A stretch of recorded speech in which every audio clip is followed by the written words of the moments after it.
they work at height. So listen careful and we follow in the side, same like that.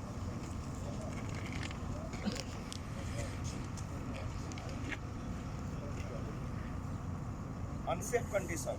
Work at height. What is the work at height? Above 1.8 meter. If you start work, means you need to work. It means work at height. We just follow work at height situation. So first we will check what is the Vlogger ka ngayon, unsafe ah. condition. Harap sa'yo. Harap mo sa'yo. Ayun. On guardrail, leading Makakita ko edge. sa camera. Yes, without guardrail, scaffolding erected.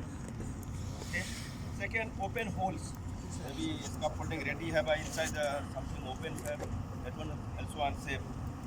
Improper guardrail means have a standard 1 top rail 1.15 meter and middle rail 500 like that have a. That one also unsafe condition if like that looking. Damaged equipment, ladder, stair,